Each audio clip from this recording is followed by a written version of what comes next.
అందరికీ షలాం. Grace gospel ministries అనేది వాక్యదానంలో ఈరోజు నిర్గమకాండము 34వ అధ్యాయము 12వ వచనం చదువుకొని ముందుకు వెళ్దాం. ఒక చిన్న పల్లవి పాడుకొని.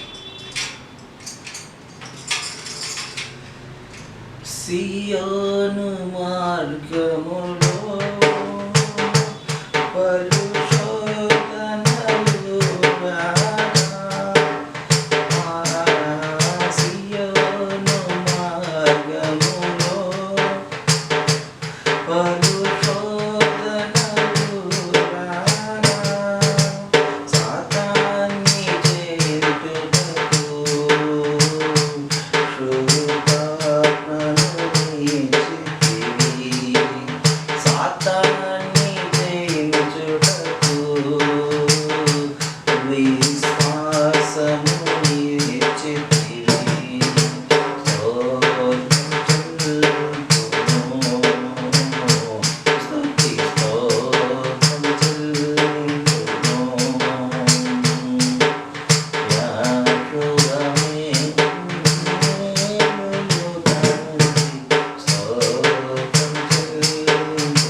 నిర్గమకాండము 34వ అధ్యాయము 12వ వచనం.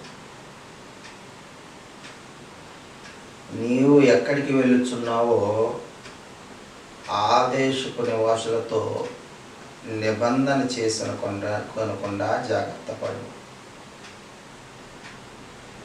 అని జ్ఞాపకం చేస్తూ ఉన్నాడు. ప్రేమైన సహోదరి సహోదరులారా, మనం ఉన్న ప్రాంతంలో వారు ఎలాంటి వారో మనకు తెలియదు. కాబట్టి ఎక్కడ నివసిస్తున్నామో అక్కడ వారితో సహవాసం చేసే ముందు నిబంధనను జ్ఞాపకం చేస్తూ ఉన్నారు. హషేం వారు, అదోనే వారు ఇజ్రాయేలీలతో అంటే మోషే వారితో నిబంధన చేసినట్లుగా మనము నిన్నటి దినమున జ్ఞాపకం చేసుకున్నాం.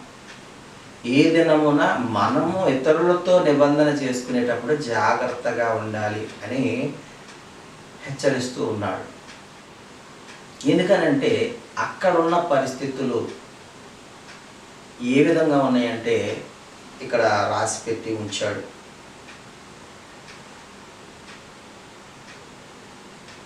అది కాబట్టి మీరు వారి బలిపీఠములను పడగొట్టి అంటే బలిపీఠములు కట్టి వారి బొమ్మలను పూజిస్తారని, దేవతలను పూజిస్తారని, బొమ్మలు చేసి దేవతలుగా వారు పూజిస్తారని ఇక్కడ రాసిపెట్టి ఉన్నాడు.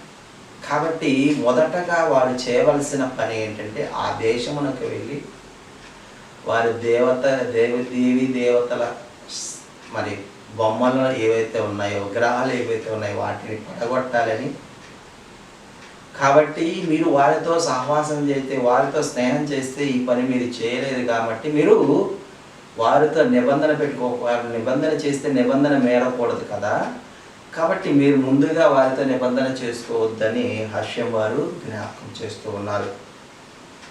కాబట్టి ప్రియమైన దేవుని బిడ్డలారా, మనం ఎక్కడైతే వెళ్తున్నామో అక్కడ ఎవరైతే విగ్రహారాధన చేస్తున్నారో అప్పుడైనా ఇప్పుడైనా ఎప్పుడైనా సరే విగ్రహారాధన చేసిన వారు దేవునికి యెహోవాకి విరోధులు. అయితే కొన్ని విషయాలు మనము క్రిస్టియన్స్ అంటే వీరు మా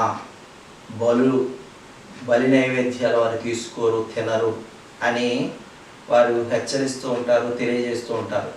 అది నిజమే. ఎందుకంటే ఇక్కడ రాసి పెట్టి ఉంచాడు 15వ వచనంలో,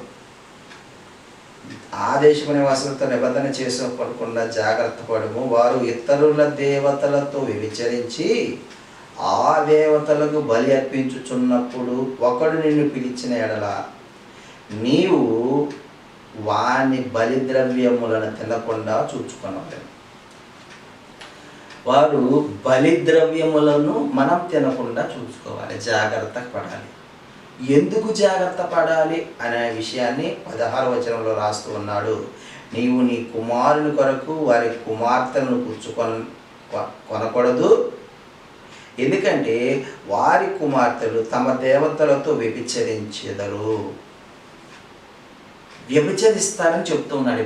కుమార్తెలు వ్యభిచరించటం ఏంటి అంటే, వారు సర్వశక్తిమంతుడైన యెహోవాని ఆత్మస్వరూపి అయిన హషేముని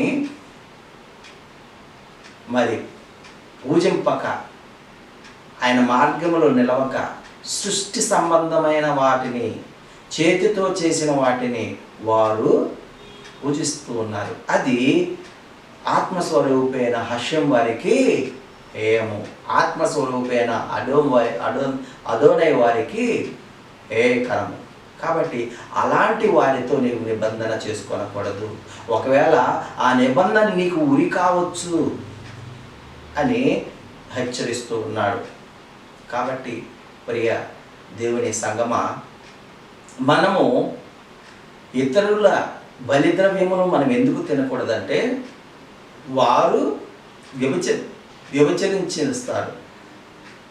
ఆ వ్యభిచారం వలన మనకు కూడా ఉరి కావచ్చు. కాబట్టి జాగ్రత్త పడుము అని హషేము వారు జ్ఞాపకం చేస్తూ ఉన్నారు.